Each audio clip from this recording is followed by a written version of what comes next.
There are multiple ways to keep in touch with the Wolf Connection podcast. Through our Instagram handle, the Wolf Connection Pod, and for comments and questions, send us an email to podcast@wolfconnection.org with your comments, questions, and guest ideas for Stephen and myself. You may hear your question answered on an upcoming podcast. Thank you for your support, and howls to you all. Welcome to the Wolf Connection podcast. I'm your host, John Kalfa. Let's talk about some more.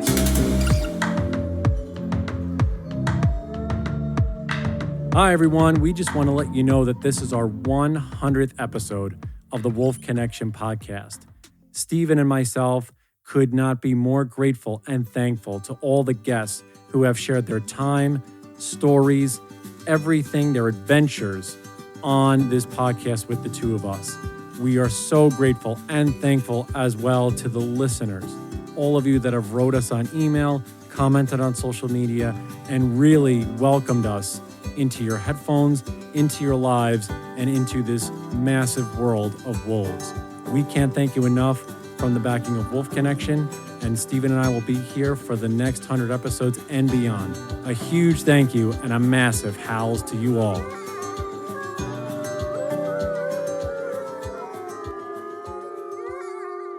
We have another 4-person Zoom today, but we are very thrilled to have both Michelle Lute and Renee Seacor from Project Coyote on the podcast with Stephen and I.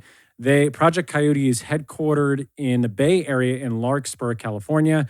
Renee is coming to us from Garrison, New York, while Michelle is in El Dorado, California. Michelle is now the conservation director at Project Coyote, whereas Renee is the Carnivore Conservation Advocate. Thank you both for making the time, for coming on to the podcast. How are you both doing? Good. Thank you so much for having us. Doing great. Thanks for having us. Yeah, absolutely. Thank you. Yeah, no, we were talking about this for a while, trying to get in contact with Project Coyote, and we follow you guys both via Wolf Connection and the podcast. And so Stephen and I have a lot of things we want to touch on. But first things first is we want to get a sense of how you both got there. So Michelle, we'll start with you. And by the way, congratulations on you just got a title bump and being a conservation director, but what led you down the path to Project Coyote, and just give us a little bit of your background. My route, if you look at my resume, you might think it's pretty circuitous, but I've worked in lots of different areas. I've worked for the federal government with the National Park Service. I've worked for state government as a wildlife biologist in New Mexico.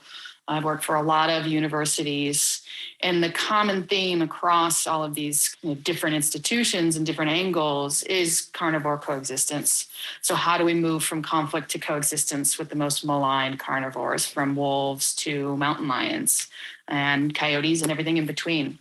So I've built a depth of understanding around coexistence and a breadth of different angles and perspectives to try and get at moving from conflict to coexistence.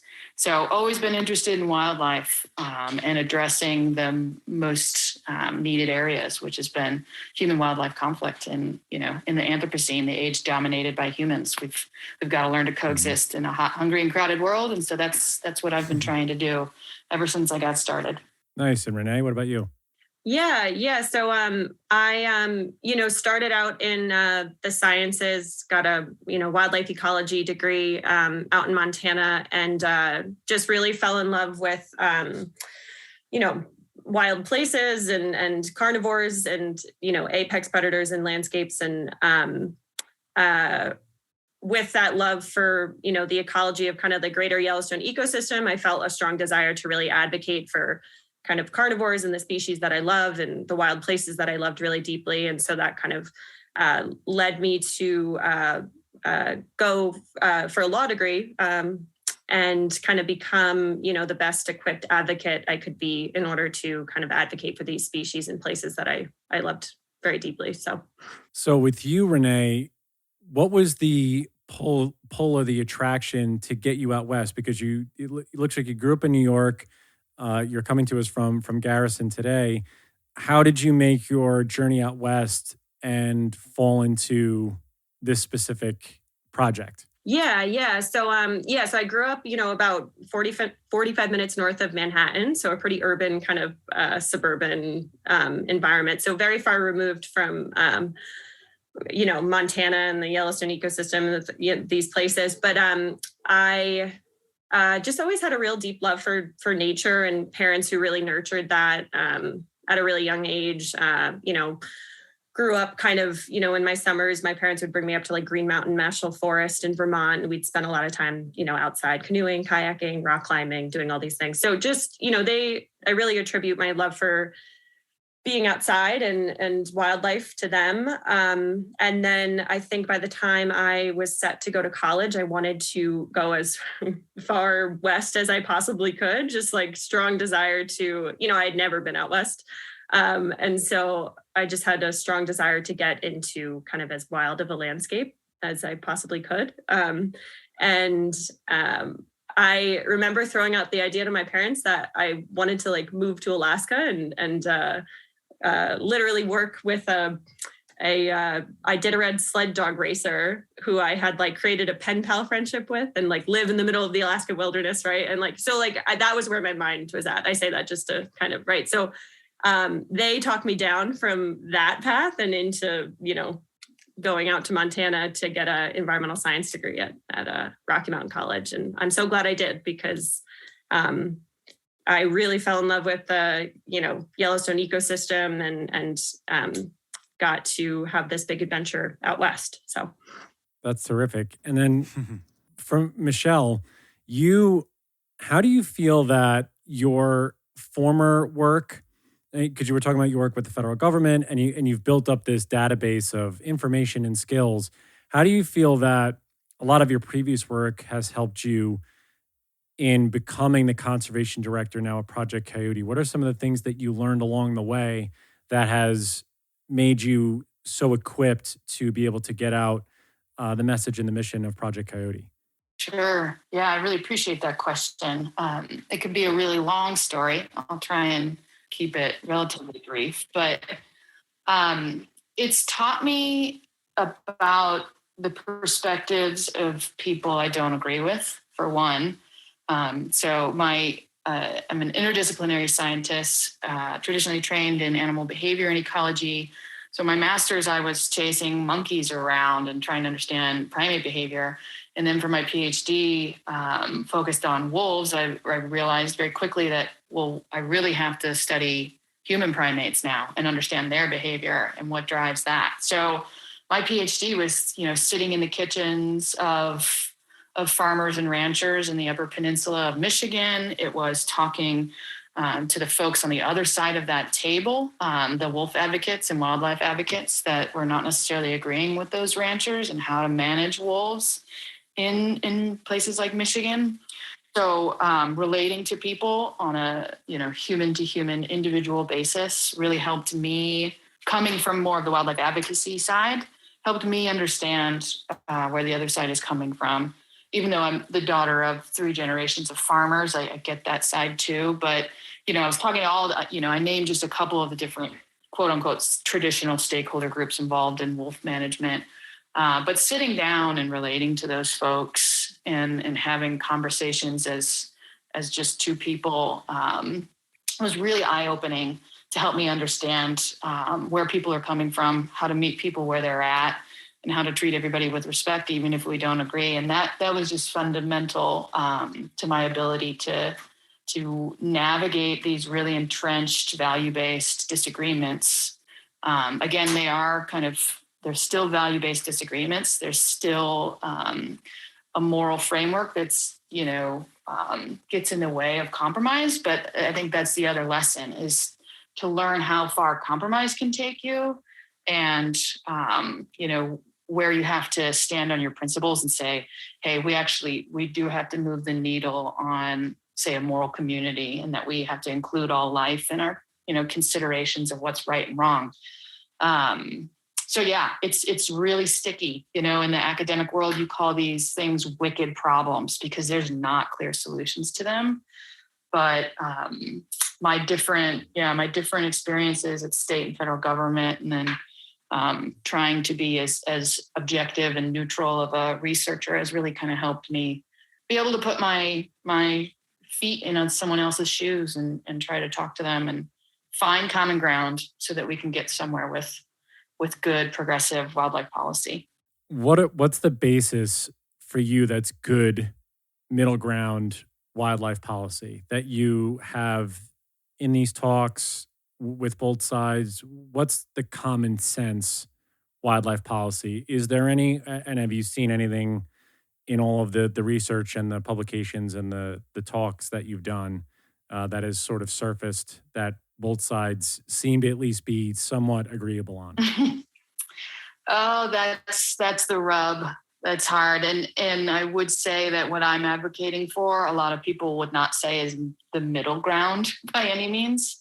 But everything that I do, everything that Project Coyote does is rooted in the best available modern science that shows what works and what doesn't. And that's non-lethal, proactive tools to prevent conflict before it ever happens. Whether we're talking about grazing ranch lands out west, or we're talking about somebody's backyard in Los Angeles or San Francisco or New York City. It's preventing conflict before it ever happens, and the science supports that. So that's, I think that's the best case scenario that we're really trying to promote everywhere we work.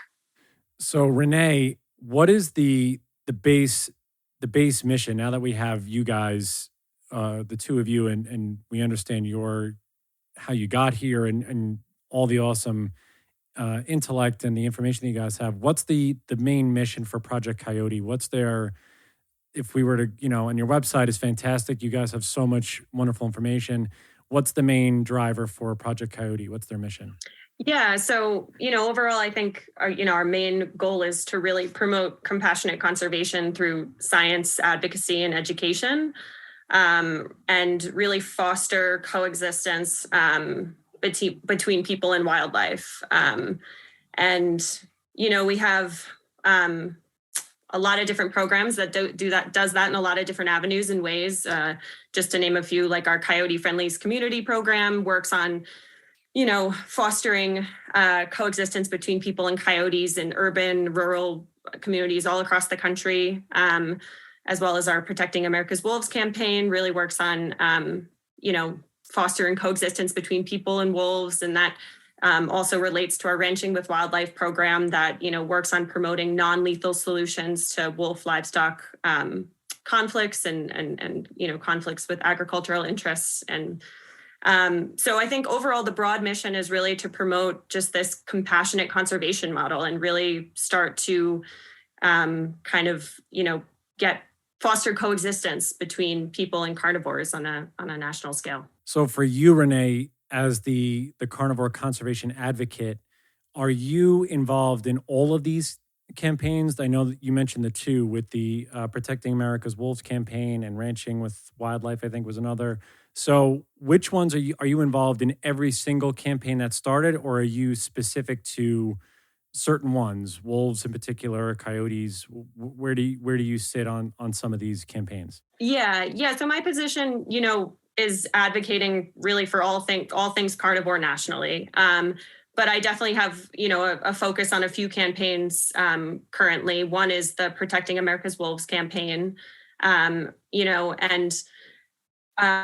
within that campaign, our central focus right now is relisting the wolves of the Northern Rockies. And so I've been, creating kind of a targeted weekly actions for our supporters to take directed at our public representatives and to increase public awareness on how the wolves of the Northern Rockies are still federally delisted, despite wolves in 44 states being relisted pursuant to a court order in February. The Northern Rockies wolves, are still federally delisted. And so this, the central focus right now of that campaign is to relist those wolves in the Northern Rockies. So that's definitely, one of our main campaigns that I'm working on right now, as well as our Coyote Friendlies community campaign. We consistently have communities across the country reaching out to us, to help kind of give public presentations on how to coexist with coyotes, and so we do a lot of, I do a lot of public interfacing with the public, communicating with people, communicating with animal control officers and different local communities on how they can foster coexistence and move away from these kind of historical lethal management kind of protocols that they've had towards non-lethal practices. And yeah, so those are probably two of the big campaigns that I'm working on right now, as well as really, supporting kind of state policy and legislation that, bans things like wildlife killing contests and, inhumane and cruel kind of trapping practices that happen across the country. So really I work on a lot of different avenues, but those are kind of, I would say, the key kind of campaigns that I'm working on right now. Wow. It really is an incredible amount of effort. And in a personal sense, you're both in this arena of all things coyote, as you mentioned, where there are not generally clear solutions, where a lot of effort doesn't necessarily take you incredibly far in changing minds in the ways that you want to see. It's very similar for wolf advocates and such. But what keeps you showing up every day and giving your life to something of that degree of challenge? What's the dream for your legacy personally that keeps you in the trenches? And I'll start with Renee, and then we'll go to Michelle. Yeah. I think if I dig back to what's really motivating for me, it's probably my personal experiences with wildlife and carnivores. Right. That just, there's kind of these pinnacle moments of my life, I guess, and a lot of those happened in Yellowstone National Park. I remember vividly, the first time I saw a wolf pack in Yellowstone National Park, and just the excitement and the thrill. And then learning, the deeper kind of process of the reintroduction and what that meant for Yellowstone and the keystone role that they have in ecosystems there, and all the changes that Yellowstone has gone through since the reintroduction, and the cascading effects that they have on ecosystems, and just their larger place in this community of species. And so I think, I guess, yeah, just those individual moments. I can literally think of observing the Junction Butte wolf pack in Yellowstone, howling at dawn. And I think reconnecting to those times that I've had these amazing moments in nature, and just wanting that for other people, and wanting people to experience that so they can feel the value that these wolves and these species have in our world and in our environment. So I would say that's the real motivating force for me. And Michelle, if you want to tag in.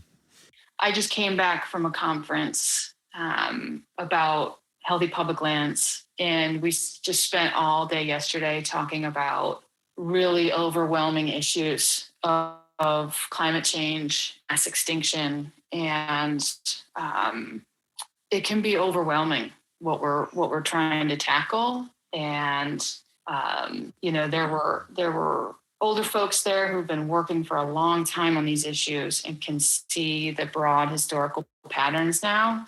And there were young people there also trying to create a new vision of their future and their kids' future. And so I would say, working with different folks from all these different areas is empowering and helpful, and reminds me that, the overwhelming images of egregious, indiscriminate trapping, of, the body counts of piles of dead wolves, bobcats, coyotes that we look at after wildlife killing contests, all of those overwhelming statistics, photos that kind of make advocacy for vulnerable others, such as wildlife, so hard.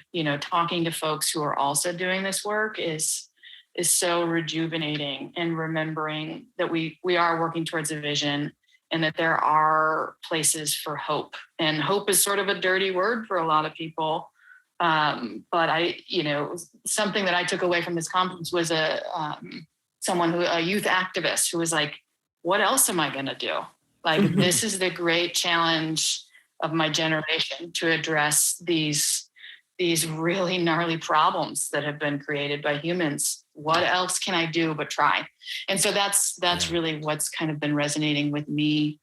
And it's been a thing that I've always struggled with. When I was young, I wanted to rescue every animal I could find. I grew up on a farm, so there were always, stray cats showing up and dogs running around. My dad was like, "You can't save everything in the entire world, Michelle." And I was like, "Okay, but I got to try." So I had to focus a little bit, but it's Right. sort of like, okay, who's in my path? If I'm encountering a vulnerable person in need, person defined very broadly, to include animals, I'm going to try. So that's where I've been. I don't know. It reminds you how incredible human beings are. It really only takes a sliver of hope of thinking that you could possibly make a change for humans to put in a maximum level of effort. And I think that's a really cool thing that I'm learning over all of these episodes. Absolutely. For Michelle, for you, because you just got back from this conference, and Renee said something before when she was talking about these campaigns and trying to get these into state and federal places. Do you feel like with your background in those state and federal places of work that you have a little bit of an inside track? Do you feel like you understand the inner workings of these governmental bodies, that you can understand how to approach things a little bit differently when you go to conferences or when you talk to these individuals or groups when you sit across from them? Does that ever factor into your game plan when you go in to do anything like this? Yeah, that's a good question.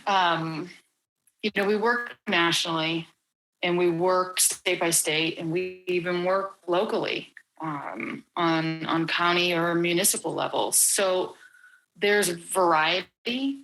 I'm always learning how, some government entity or agency gets its funding or works differently than what I anticipated. But there are also patterns in politics across the U.S. right now. So, yeah, I don't want to claim to have any particular special knowledge, because it can be a labyrinth of relationships, backroom deals, external public comment periods, and then what's really going on behind the scenes.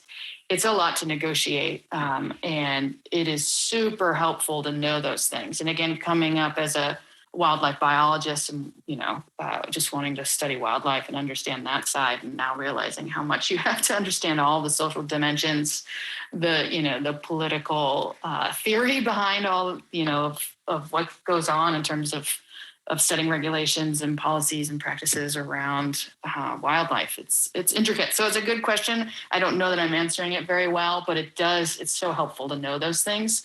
It's so helpful to know your legislators and know how to talk to decision makers. And that's something that we do with Project Coyote, is just to empower our supporters to know how to raise their voices, to reach out to decision makers. We also have a Keeping It Wild youth education program. We're trying to get good curriculum into all kinds of educational programs so kids know about wildlife, they know about, environmental knowledge, but also they know how to be active citizens, tomorrow's citizens, tomorrow's decision makers. So we're really trying to empower them to be involved in the process. So this is for both. Michelle, I'll start with you, and then Renee, if you don't mind chiming in afterwards. What are the tools, Michelle, and maybe they're the same or they might be different depending upon where you guys are. What are the tools, like you just said, that you're trying to give the next generation or this younger generation, or anyone for that matter, to combat, let's say it's, relisting wolves or stopping predator killing contests or whatever it is?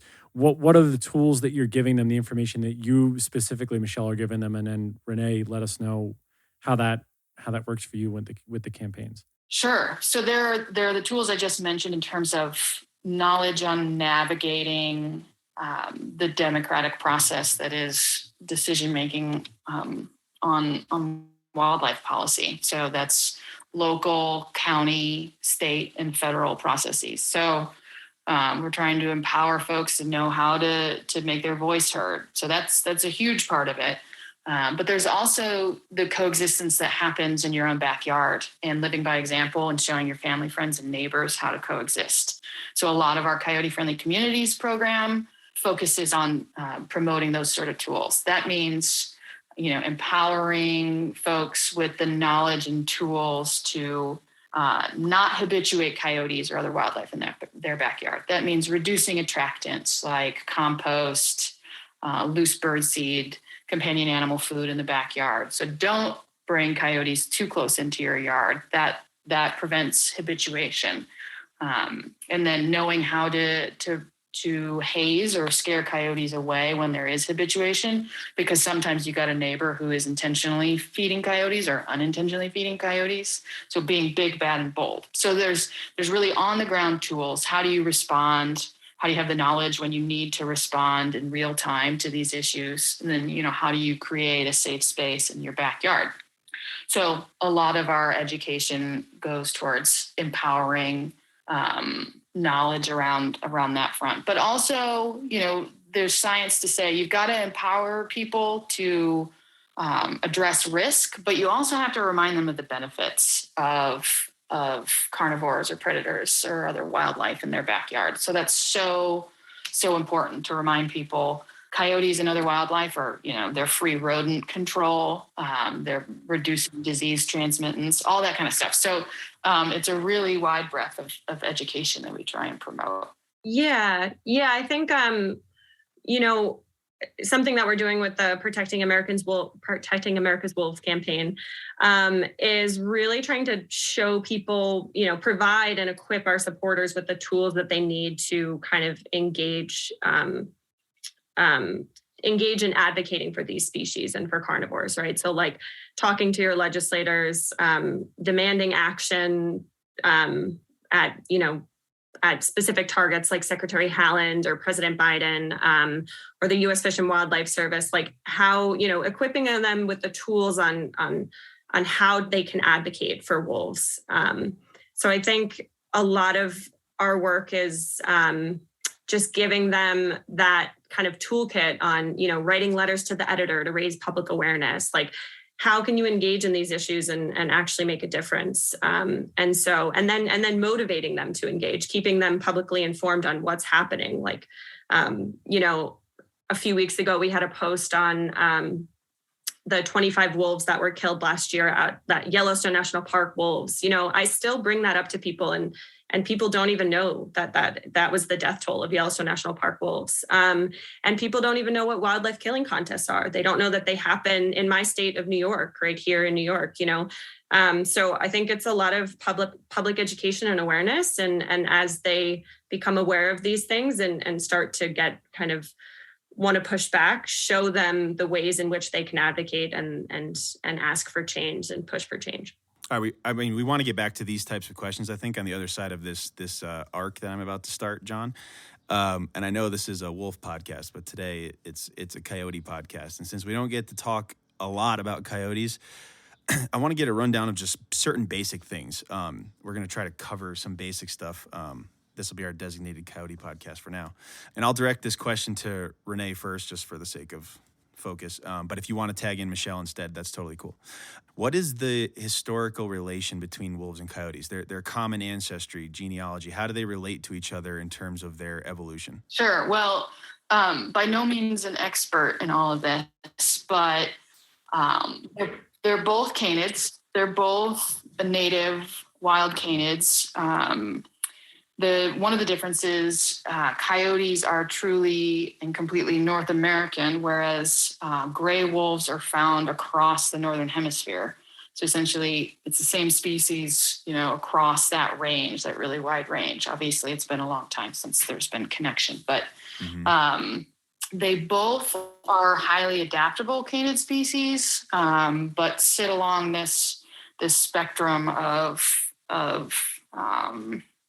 how would I put it? There's a sort of, when you think about the canid species in North America, you think about wolves on one end as being really requiring pack dynamics. So they're always in packs. Coyotes are sort of in the middle where they've got fission-fusion dynamics, meaning they can live in big packs, very similar to how wolves function, where siblings stick around to raise the younger generation of siblings. But then sometimes you get dispersal. But other coyotes, again, depending on the prey base, if they're focused on really small rodents and rabbits, for instance, they don't have to be in big pack sizes. And so they might be just a single breeding pair and the kids of that year, basically. So they can kind of go from very social to very solitary. And then all the way on the other end are foxes. They're almost always solitary and not in pack structures, the way we think of wolves. So that's a little bit about the differences between the two. They're still closely enough related that they can hybridize in places. And we've seen that where wolves have been extirpated and they're trying to come back. They're looking for mates. They don't find wolf mates. And sometimes they've hybridized with coyotes. So red wolves in the Southeast have a good amount of coyote genetics. And Eastern wolves have a little bit of coyote genetics. Great Lakes wolves might also have a little bit.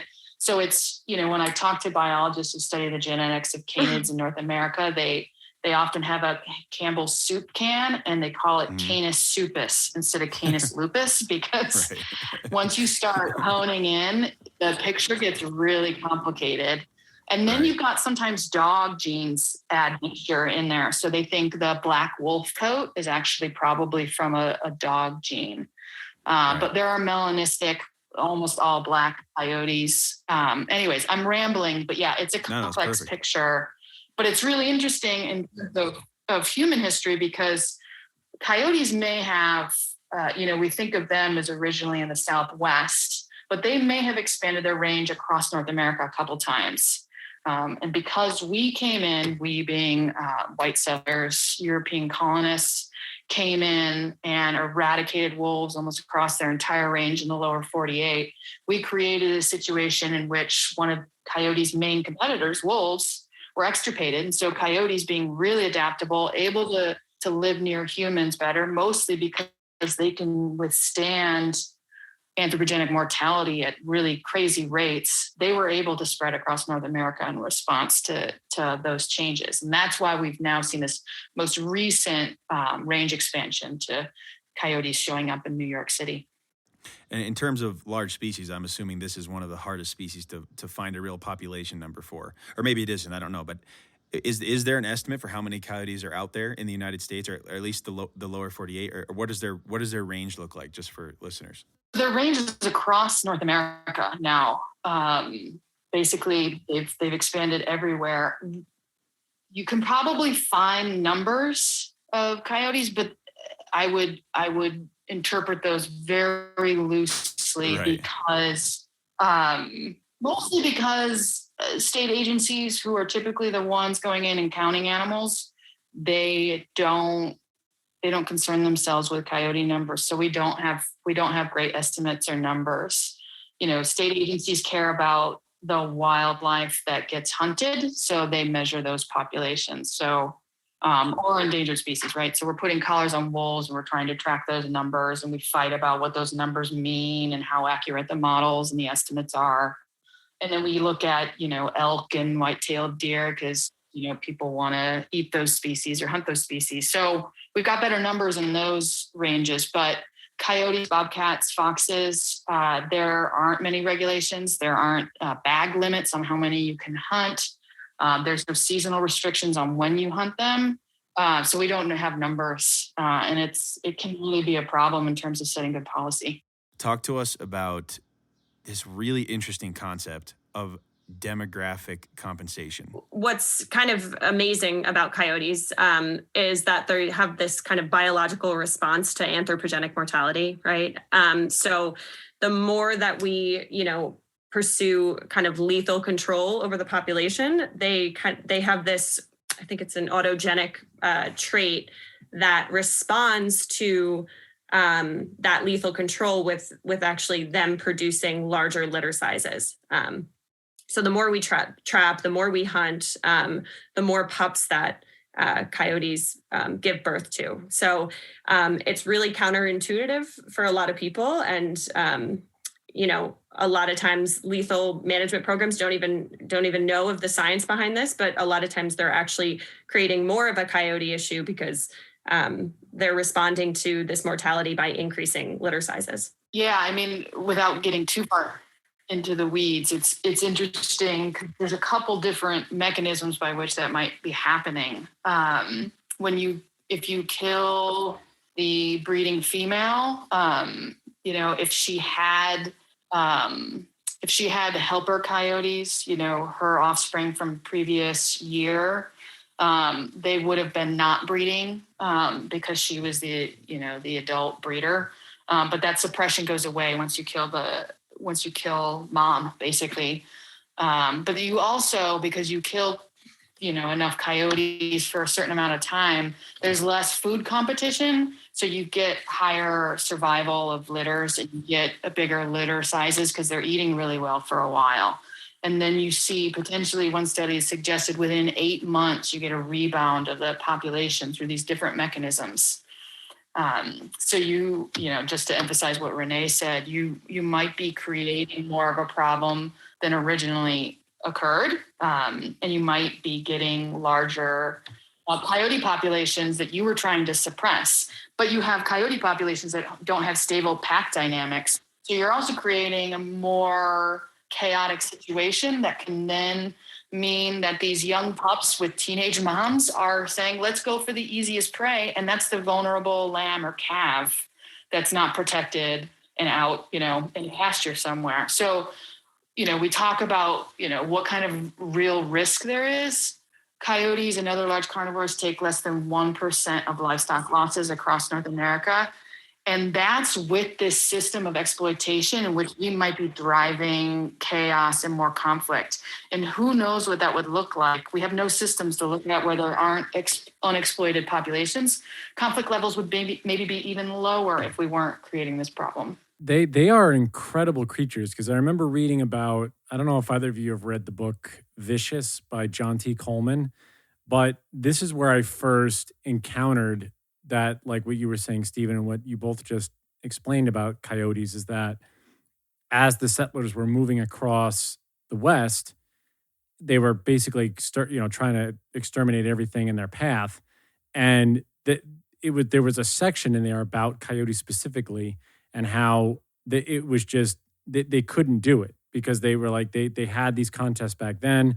And the fact that these contests still exist today is a little unnerving, to say the least, but that they would just continue to breed and breed and breed, and they were just creating more of a problem across the West. So it's just fascinating that, in a way, that we've tried this before. Not even tried. We've done this before 150 some odd years ago, and we're still trying this very, very thoughtless method. And we understand it didn't work before, and we're still trying it again. It seems very, uninventive. It's mind-boggling. Yeah. And it's, and this relates to another campaign that we have, which is to reform a rogue program called Wildlife Services under the U.S. Department of Agriculture. They're a federal entity that goes in at the request of ranchers or counties or other entities, and prophylactically will just mow coyotes down during a calving or lambing season. They use traps, aerial gunning, snares, poisons, you name it. They'll use anything in their archaic lethal arsenal to wipe out not just coyotes, but that's a big target of theirs. And, you have to wonder after a while if it's job security that they're really after. So they just promote this vicious positive feedback cycle so they can go out and do it again next year. And these counties have contracts with Wildlife Services. They don't even realize that they've been approving this budget line item of $70,000, $80,000, $90,000 every year, and they had no idea what they were doing. Because it's not serving anybody in the county, but it's serving these private ranching interests. But it's not even serving them because it's not doing any good. And it's just, we're in 2022 and this is still happening. I don't know what to do other than to scratch my head and shake my fist and try and get some counties to see the light. And that's what we've been doing in California, slowly, using the California Environmental Quality Act and its requirements to do environmental review of these sort of contracts. And we've gotten some success in places like Mendocino County, where they, asked Wildlife Services to to amend a contract to include non-lethal, include the science that shows what are best practices. And Wildlife Services came back and they said, nope, we're not going to even work with you on changing this contract. So the county said, okay, we'll cancel it. And we're going to work with Project Coyote to promote non-lethal. And that's what we're doing. So it's one county, but it's a big county and it's a great win. So we're trying to take that model elsewhere. Yeah, just to hammer this point in a little bit, there are some more direct quote. These are some more direct quotes from for listeners from that article that I found really interesting that just enforced this idea. Here's one: exploiting or consistently reducing coyote populations keeps the age structure skewed to the younger, more productive adults. Average age of an alpha is 1 or 2 years. Therefore, the natural limitations seen in older aged, unexploited populations are absent, and the territorial younger populations produce more pups. So I guess that's essentially saying that the more young animals you kill, because they are likely to be the animals targeted, the younger the average age is, and therefore the more coyotes of breeding age you have. So it's again, a really wild conundrum. Another one is reductions in coyotes capable of breeding at 10 months of age result in smaller pack sizes, which leaves fewer adults to feed. This is what you were mentioning before, Michelle. This may further add incentive for the remaining adults to kill larger prey, as well as putting pressure on the adults to select for the most vulnerable prey and venture close to areas of human activity. So that's what we were mentioning before in a more summarized way. I think there's one more I like to. Human control resulting in density reduction results in a smaller social group size, which increases the food per coyote ratio within the territory, which translates in higher pup birth weights and higher pup survival. Okay, so this was one that, okay, and this is like a tendency that I have is to play devil's advocate, but so forgive me for doing that, but I can't help but notice this. I can see this being an argument that those who are targeting coyotes might bring up. That this fact of higher pup birth weight and higher pup survival ultimately is desirable. And what I mean is I think the idea is here like that this research does a great job of communicating that there's sort of unseen and almost counterintuitive like nuanced outcomes to hunting coyotes. And I think part of that message is, hey, coyote hunters, you're only biting yourself because you're actually strengthening each individual coyote's ability to thrive. But then a lot of hunters might say, well, that's the reason exactly to use hunting as a tool to manage numbers of species so that there can be healthier individuals. So I'm interested in your perspective on that to see if we can sort of drive home a rebuttal to that. Is there another way to achieve healthier individuals other than to thin out the numbers? And maybe it's just that there are these negative outcomes to the to hunters and ranchers that far outweigh this one potentially desirable, what could be illustrated as a justifiable outcome. Right. Yeah, no, I really appreciate that. And, one issue is that I think it's most participants in wildlife killing contests, and I won't call them hunters because I know ethical hunters who would never want to be put in the same group as participants of these contests. Yeah.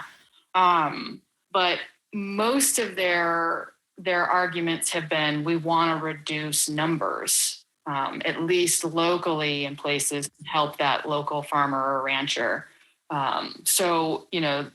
The logical response to that is you're not doing a good job. You're not reducing numbers. You can't reduce numbers of coyotes.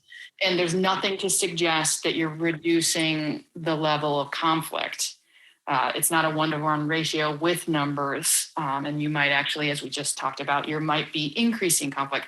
So based on their stated objectives, the evidence that we have shows that it's counterproductive to their stated objectives. So there's no reason to engage in these things. We've got no evidence to suggest that. But another related argument that we hear is that, well, you don't need to worry about coyotes because we'll never wipe them out. If you look at the population sizes, there's nothing to worry about. They're not going to go on the endangered species list. And that may be true, but that's not the point. And that's an old kind of bias to just focus on population levels and forget that wildlife are individuals, forget that there are pack dynamics that we have to manage. And again, if you're just thinking about conflict, you're not addressing that. But let's also talk about the value of an individual and their right to exist and raise a family and their well-being. And we've got to share space with these individuals. Yeah, 100%. And we actually spoke with Rick McIntyre earlier this week, and we were discussing the wolf hunts that just happened in Yellowstone. And he said to some degree, it was bad, but it could have been worse. Meaning that, and this is directly what you're talking about with pack dynamics and the average age. I mean, that's stunning that an alpha male or female in a coyote pack is roughly 1 or 2 years old. I mean, that's a pup in a wolf pack for the most part. So, but getting back to what Rick was saying is that the alphas and the older members of the pack were not the ones that were shot and taken. Does that mean that just because the younger ones were taken, it was any less awful? No, absolutely not. But the pack dynamic, the structure, the hierarchy is still available there, in that these alphas and these older females and males that are in the pack can teach the new pups, we're not going to go this way anymore because of what happened with your siblings. Whereas what we're seeing here, what you, Michelle, and Renee are explaining about the coyote population is that they're just churning over all of these, if a coyote is likely to reach, 2 years old, let's say, and it gets killed, then the next alpha male is maybe 11 months old. And so no one is learning in the pack mentality how to navigate these situations because we're churning over this population so much. And as you say, they're going into this survival mode of, well, we just lost 8, members of our, family in some way. We have to produce 10. And it's just a continuing cycle. It's pretty amazing how the survival method of it, but yeah, just how coyotes are they're made to do this because they have no other choice. And there's no other method for them to survive. Absolutely. And that speaks to culture, essentially. And the more we study these, all kinds of species, they've found relocating goats in places, or wild bighorn sheep might have been the study, where they relocated bighorn sheep to places that were novel to them. And they don't do as well as when they've grown up and know, the migratory routes and the places that they need to move. And in this paper written by biologists, they called it culture.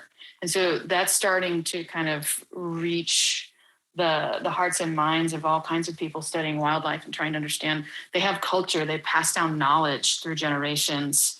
And I think that's what Rick was talking about with wolves, is they've got a culture. There's a certain pack, maybe it's Molly's pack in Yellowstone, I forget which one. They're one of the only ones that really target bison. That's a culture that gets passed on, and you learn that from your ancestors and from your parents. So it's so important to consider how we're mucking up those systems by coming in and wiping out families and individuals. Yeah.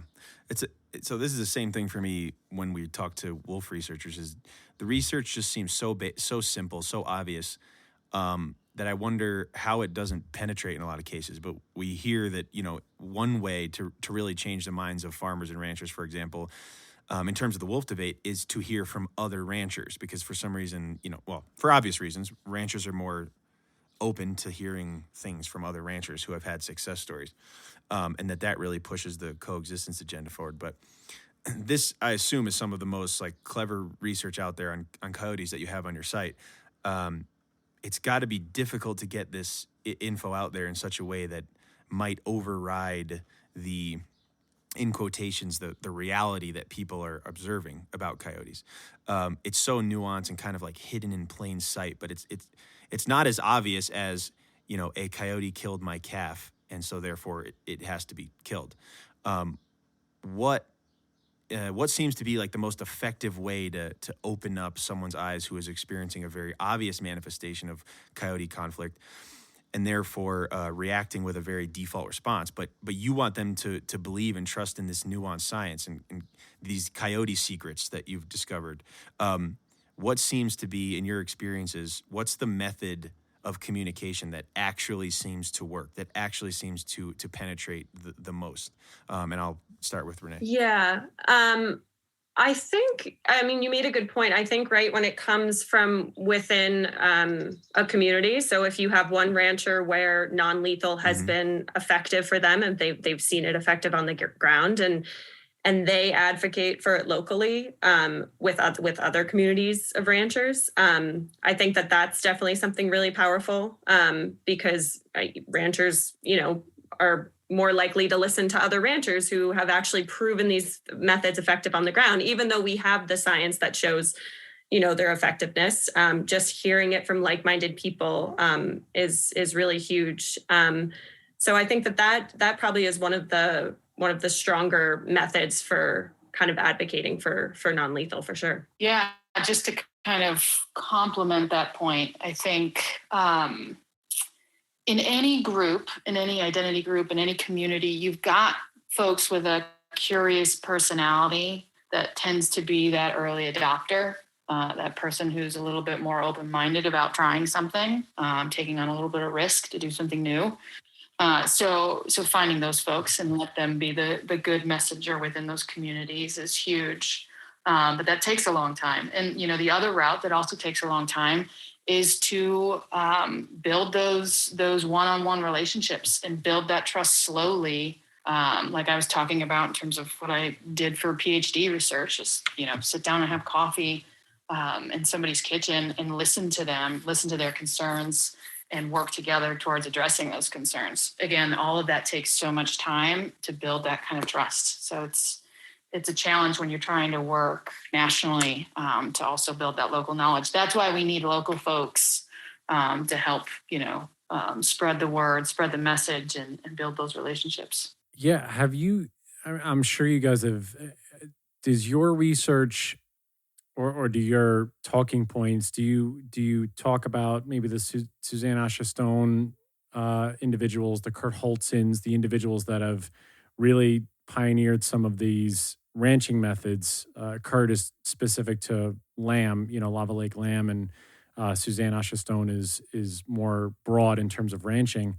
But are you looking to partner with different coexistence entities to help, because it is a national thing that you guys are trying, you're a national project, or are you just really trying to slowly build up, like you say, in those smaller communities, and then get individuals onto your team that are able to sort of spread out and spread the message that way? Mm-hmm. I would say all of the above. We collaborate with all these great folks doing this work on the ground or doing this work also nationally, because we've got to put all the great minds together to be most effective and increase our likelihood of success, for sure. But we also work, individually with predator-friendly ranchers on the ground to promote these methods. So it's all of that and everything in between. Wow.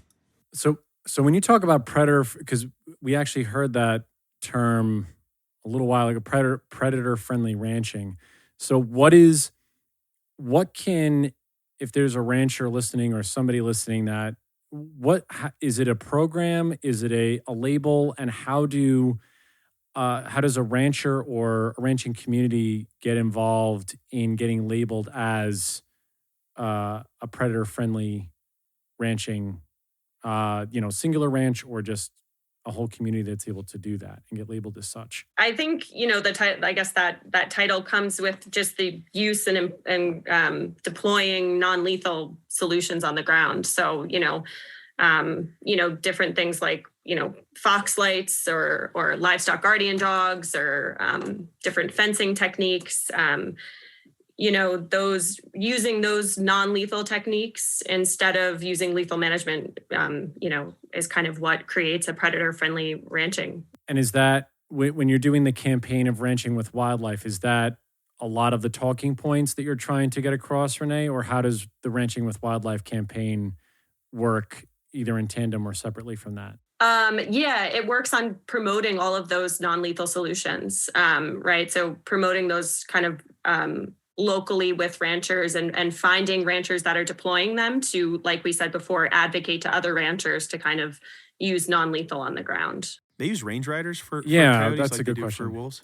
Yeah, definitely. That's another technique for sure. Yeah. I was just going to say it's much more common with wolves, but it's definitely a technique that works for sure. Especially, when you've got livestock dispersed across larger landscapes. You've almost got to have range riders. Basically modern day shepherds on ATVs or horses or trucks that can cover that ground. You just need that human presence around, or you got to employ livestock guardian dogs or donkeys or something. Are there any very new technologies being tested right now, or flags, lights, dogs, range riders are kind of working for now? Well, we've got evidence to suggest that these are the best available tools, but there's always room for improvement and innovation. And there's always a need for more studies just to replicate all the different contexts in which these things work or don't work, because they are context dependent. You can put up fladry, that's the flagging that hangs by a string. You can put that up for a couple of weeks, particularly you do that during calving or lambing season when you've got those really vulnerable young ones on the ground. But, these animals are smart as wild animals, and they're going to test the fladry after a while. So you can't put that up and expect it to work for a year, but you can expect it to work for weeks to possibly months. And then you've got different guardian dogs that, bark more or chase more. And, the various training techniques to get them behaving the way you want them to in various contexts, whether you're near other residences or you're in really rough, rugged terrain. So still plenty of work and innovation to be honing in on those best practices. And I'm glad you mentioned that, because I'm on an advisory board for the Fish and Wildlife Service right now, this Theodore Roosevelt Genius Prize competition, where we're trying to promote more innovation in non-lethal tools. So definitely lots of room for improvement there. Yeah, that's a special board to be on. I'll make a suggestion if you guys haven't spoken to, and we can always give you his contact, Daniel Curry up in Washington State. He owns Griff, which is a range riding service, and he helps a lot of the ranchers up there in Washington State. So if you guys want another helper in the arena, he's definitely one I think to talk to and see if he can lend any ideas. Or he's been hugely successful just by himself, but I think he's trying to get more riders on his team, I guess, so to speak. So if you guys need any, would love that contact info. I'd love to talk to him. Thank you. No, absolutely. He's a good guy. He's an incredible guy. We've had him on a couple of times, and he would be a huge addition, I think, to your team. Yeah, definitely.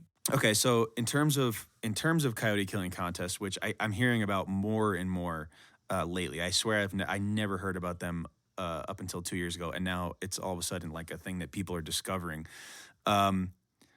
What's like the context of coyote killing contests? How long have these been going on for? What's the historical context of these, and how widespread is the involvement and the engagement in this activity? Yeah. Really widespread, across the country. And I think that's actually a good sign that you might be, maybe more and more people are kind of hearing about these contests. Because I too,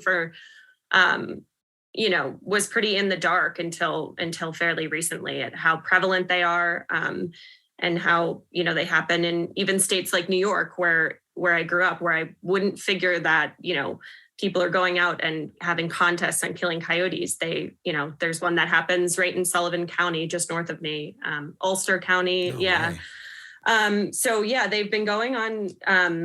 I guess I don't know how historically long, but for good decades, now. And essentially for people, for your listeners who don't know, essentially they're kind of contests or competition where people go out and kill as many coyotes as possible, or not just coyotes, but, they have all kind of wildlife killing contests. And then essentially win prizes based off like the most, number of coyotes killed or the heaviest coyote killed. So they're blood sports. And like Michelle said before, it's not ethical hunting. This is not kind of traditional ethical hunting. This is just killing for sport and for fun, which is just on lack of a better words, just not cool. But, yeah. I don't understand. I don't know. Maybe it was me trying to avoid that question, Stephen. No, I know. And I was kind of yeah, no, we should. But then I'm like, no, we have to. And and I know it's our obligation to understand why. And it's, again, it just goes back to all these, I've been reading so many books about, our history across the landscape. And it just still frightens me a little bit that we're still stuck in this mindset that really predates this country and predates the settlers coming across from Europe to what is now North America. And it, and obviously the formation of the United States is that this is hundreds of years of being afraid of predators, not understanding correctly what they do for the landscape, and going back, into the 1500s of, we have to exterminate these vile beasts and these vermin, and that this just continues to carry on down the line hundreds of years later it's somewhat fascinating in a way. But to me, is there anything that either of you, Michelle, Renee, pop in on this, that you try to dispel? And I know it seems a very simple question, but what are the basic things that individuals bring when you have these conversations or you're talking about a campaign that they say, I believe this, and it's what's the retort for something as simple as, well, I think wolves might attack me or my children, or might do something, or coyotes or do something, eat my dog or whatever it is. What's the retort? What's the angle that you guys use to try and dispel a lot of these myths? Yeah, I think it really starts with good education. And, we do this. We do this a lot as an organization with our Coyote Friendlies community program, where people really do have a strong fear a lot of times on coyotes in their community. They're fearful for their dogs or their self, and so it's dispelling a lot of rumors and myths and kind of rhetoric around coyotes, and then it's also educating people on the action steps that they can take, like hazing strategies, in order to not be fearful. Like, there's direct actions that we can take if we don't feed coyotes, if we don't feed wildlife or coyotes, they're non-aggressive, right? If they don't associate people with food, we know that they're extremely less likely to be aggressive. And then it's also, like I said, dispelling, people kind of believe that coyote attacks are much more prevalent than they are. But they're, people are, I forget the exact stats, but dog bites, nationally are, millions happen every year. And compared to coyotes who, it's in the single or, lower double digits, right? Like, coyotes are not, biting people. And so it's dispelling a lot of rumors and myths surrounding coyotes, and then public education on action steps that people can take in order to, to train their coyotes in their local community to not come, to still be wild and wary of people, and to coexist with people. And so, yeah. Champagne corks are more dangerous than large carnivores like coyotes. Yeah. Lawnmowers. Oh yeah, definitely those. Domestic animals. Not to vilify other animals, but or lawnmowers. Right. Renee hit the nail on the head when he spoke about fear. There's a cognitive side to fear, but so much of it is an emotional thing, and that applies to all of us, not just some people. And that's what we hear so much in wildlife. It's like, oh, the other side's emotional and it's bad. And I'm logical. No, we're all somewhat logical, and we're all very emotional about these things. And so you can't necessarily just throw the science and the stats at somebody and say, don't be worried about your kid. Your kid's fine. Of course, and just, poo-poo that idea. Right. Just empowering people to feel like they have a sense of control. which is like at the heart of so much fear. It's why people are afraid of flying but not driving. Exactly. Even though driving's so much more dangerous, you feel safe because you're in control and you trust yourself, right? But you don't know what's going on. You got to trust this whole system when you fly.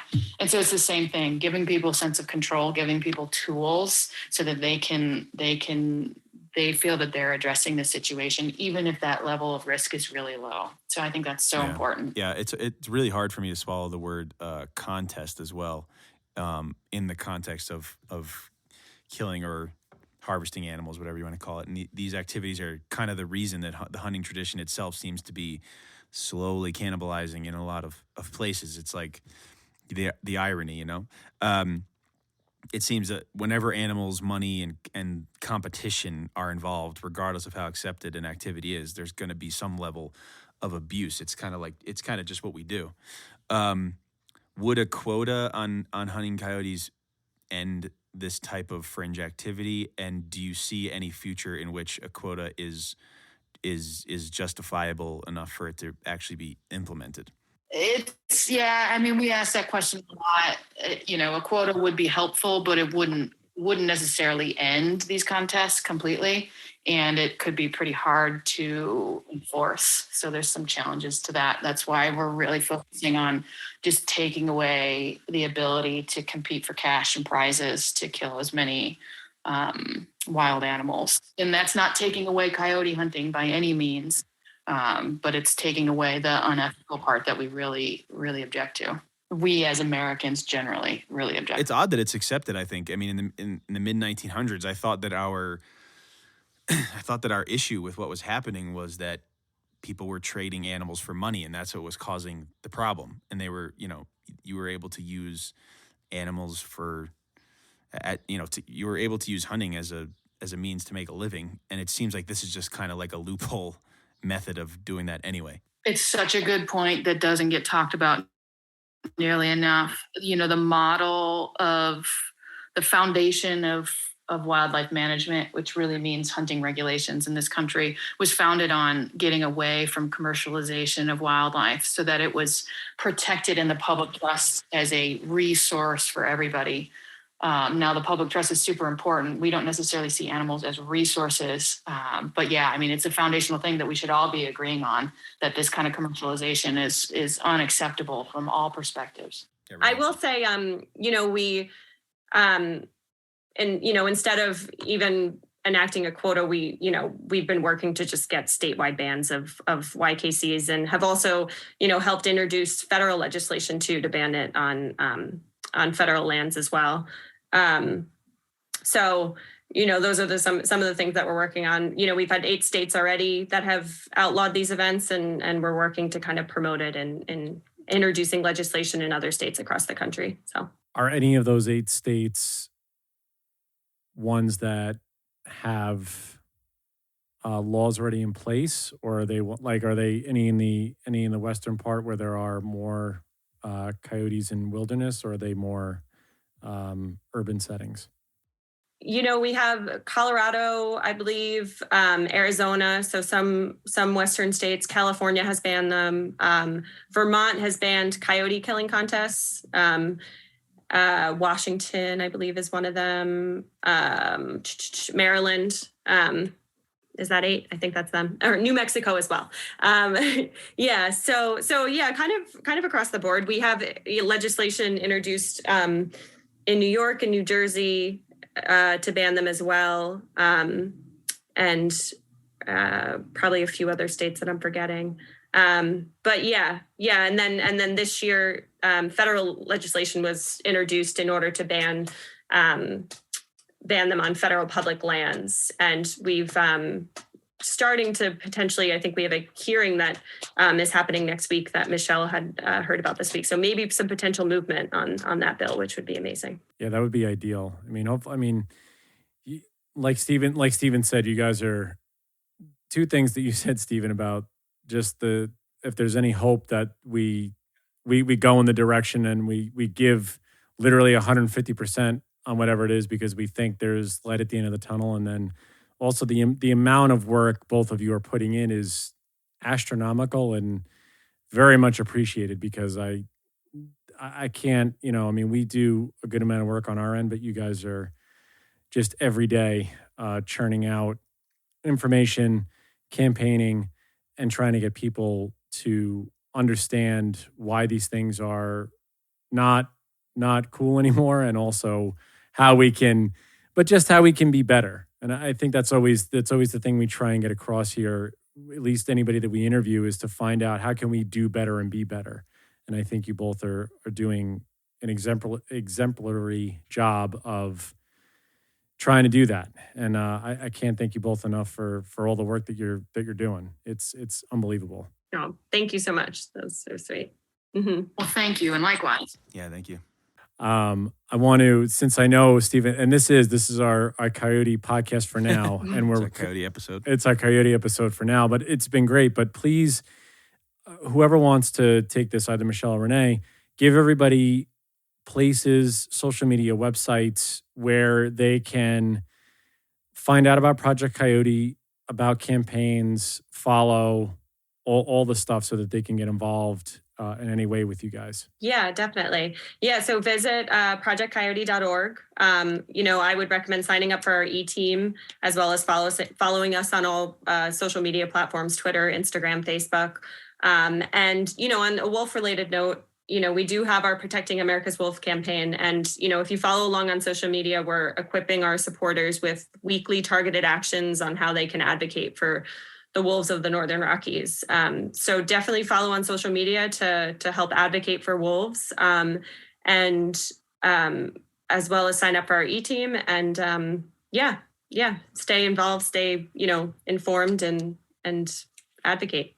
Yeah, definitely. And we're going to have all of those links for anybody who's listening. We'll have all that stuff in the description, so everybody can take a look at that. I'll ask my final question. Stephen, do you have anything that you want to add that we didn't go over? I think we hit all the things, because we really wanted to hit all the stuff I had on my thing.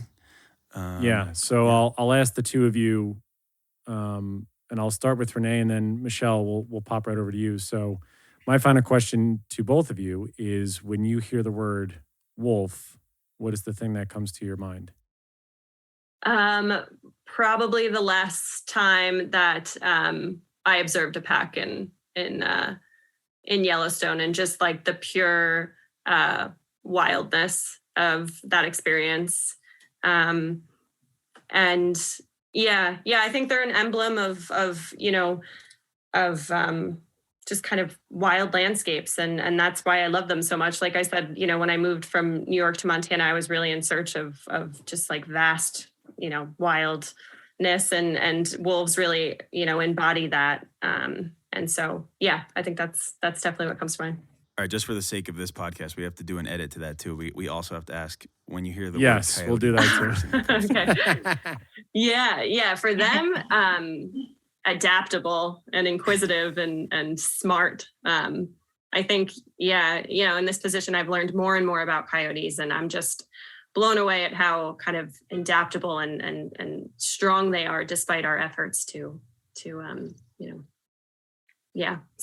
I would say adaptable and smart. Yeah. Well, Renee got to go first, and she took my answers. I mean, I think so much of what we all think about. So, I think the thing I would add is that I think about the lessons that they can each teach us. So wolves represent a sort of wildness that's challenging in some ways. They live by family dynamics that we can all appreciate. So I think that's important to remember. So it's a wildness with a certain set of rules, I think, that we can all, in a democratic country, really respect and understand. But they do challenge us in a way. And that's, we didn't talk about our rewilding work, but I think, rewilding through apex predators like wolves helps us think about, where we can let go of human control and intervention in all of our landscapes, or at least in some of our landscapes. So I would say, when I think about wolves, I think about the challenge to let go of control and to embrace a certain wildness that's been so hard, and that Americans have not grown up with. And when I think about coyotes, I think about learning to be really adaptable. And they've got their own wildness that I think maybe is a little bit more accessible because we can see it in our backyards and we can see it in our city parks. And they care about their families also, and they will do whatever they need to do to survive. And so, again, as we meet these challenges of biodiversity crises and climate crises, thinking about how the coyote survives, I think is really inspiring. Yeah. Actually, speaking of that, we didn't talk. Yeah. We should just post an article about that, John, on our Instagram because we didn't get to it. The rewilding. Is it rewilding.org? It is, yeah. So rewilding.org. So my position is a joint position with both organizations, Project Coyote and rewilding.org, and where those missions kind of, align and work together, and how carnivores are kind of crucial to rewilding landscapes and letting natural ecosystems kind of rewild themselves. Yeah. Mm-hmm. All right. We got to post some pictures of our koi wolves from WC too, as yeah, absolutely. Well, Nolly's a good one. So we do actually have a koi wolf on site. So should we to rescue her from Arizona or New Mexico, one of them. But yeah, this has been extremely, I always say it's informational, but man, you both have given me a lot to think about, a lot to do more research about. But thank you both for doing everything you're doing. So Michelle Lute, Renee Seacor, you guys just keep on doing what you're doing. And again, if you guys want to come back anytime and talk with Stephen and I about something new, a new campaign, a new something that's happening, legislation, just shoot us an email and we're happy to have you guys back on again. Yeah, thank you so much. Thank you. Yeah, we'll definitely take you up on that. No, this has been great. Has been fun. Yeah, great. We'll HOWLS to you all out there, and Stephen and I'll be with you next time. Bye, everybody. Bye-bye. Looking to support Wolf Connection or sponsor one of the wolves in our pack? Just go to wolfconnection.org, click on the Donate tab, and find out more information.